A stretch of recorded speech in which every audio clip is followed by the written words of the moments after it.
Good morning, friends. Happy Thursday.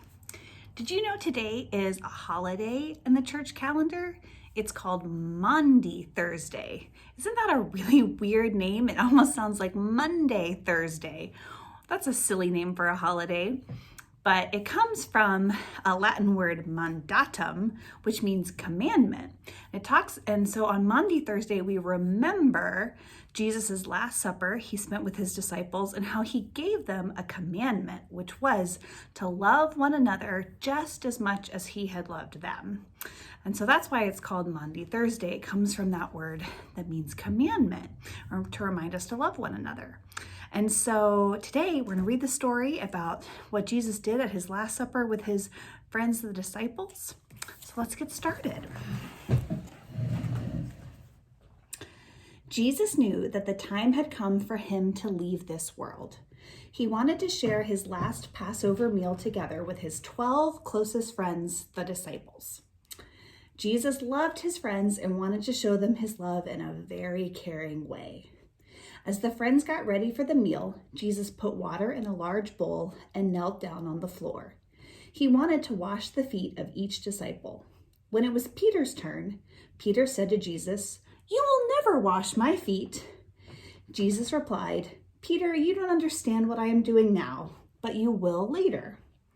Peter loved Jesus so much that he said, "Then don't just wash my feet, but my head and my hands also." Peter wanted to be as close to Jesus as possible. As they were eating, Jesus sadly told his disciples, "Soon one of you will betray me. One of you will tell people who don't like me where I am so they can take me away." This upset the disciples, and each one said, "It's not me you're talking about, is it?" When Judas said this, Jesus gently replied, "Yes, Judas, you will betray me." Then Jesus picked up a loaf of bread. He blessed it and gave some to each of his friends, saying, "Take this bread and eat it. This is my body." Then Jesus picked up a cup of wine. He gave thanks and said, "Drink this. It is my blood, which I will give up so the sins of people may be forgiven." When the meal was over, Jesus and his friends went to a place called the Mount of Olives. Jesus said sadly, "Soon you will all leave me." Peter felt bad. "Even if all the others leave you, I won't," he said. Jesus looked at his dear friend and said quietly, "Before the sun rises, you will pretend you don't know me 3 times. Peter said, "Jesus, I love you too much to ever do that to you." And all of the other disciples said the same thing. So, did any of you recognize when Jesus was handing his friends some bread, and then some wine in a cup? Did that remind you of something we do at church? It's just like communion, right?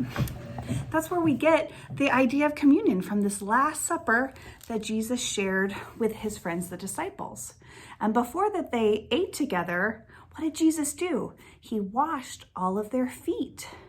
And that just reminds us how Jesus wants us to serve each other, to help people out. And so today, I hope that you will maybe get a chance to practice washing someone's feet. You can wash your brother's feet or your mom or dad's feet in the tub today, or you could take your action figures or other toys and wash their feet. And maybe think of some things you can do to help other people too, to serve them. Maybe you can donate some extra canned food or write a thank you note to people who are helping. Let's think of some ways that we can remember Jesus' commandment at the Last Supper on the very first Maundy Thursday, and to love each other just as much as Jesus loved us. So I hope you guys have a great day, and I will see you again tomorrow. See ya.